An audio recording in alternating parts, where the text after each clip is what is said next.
Why Snakes Have No Legs by Mia Young. A long time ago, when snakes used to have legs, snakes would crawl around and hunt for their own food until the people of the Bundjalung tribe ran out of food resources because of a massive tsunami that hit the east coast of Australia. The tribe was in New South Wales at the time, and a group of men set out to travel the country to collect food resources for their tribe. He led the small group, and they all travelled by foot. The small tribe of men, each from each family, started to travel across the hot, steamy desert.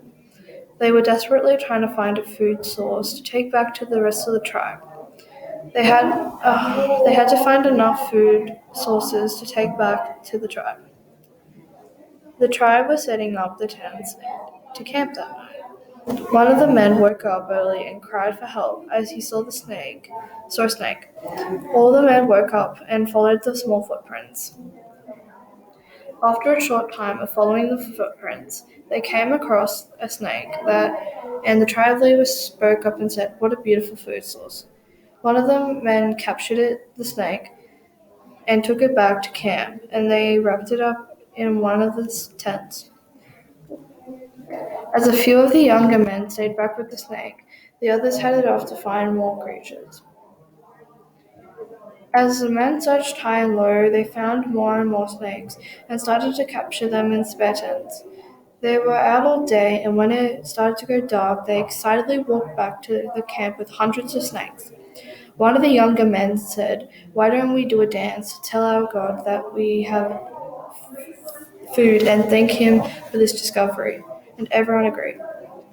One by one, they started to do the traditional dance, and once it was over, one of the men said, "We should cut off the legs and eat the legs."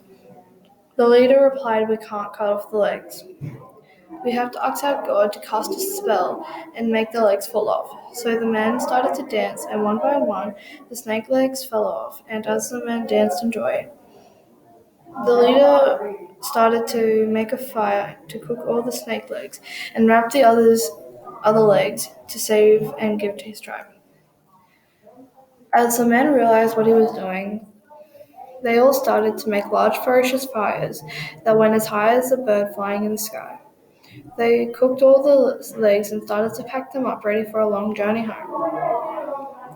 As the small group of men walked back in the cold, blistering winter, they realized that some of the snakes were giving birth, so they immediately stopped walking. One by one, as the snake gave birth to its babies, the leader realized that the babies don't have legs, so he started to frantically panic. Wondering where they were going to find more legs, one of the men said, "We have to find more snakes." So the leader agreed, and as they were walking back to the tribe, the leader thought about where they were going to find more snakes. The men returned to their families, and everyone was jumping in joy because the men had returned with food. The leader announced to everyone that the men have to go back and journey because of the low amount of food source. The end.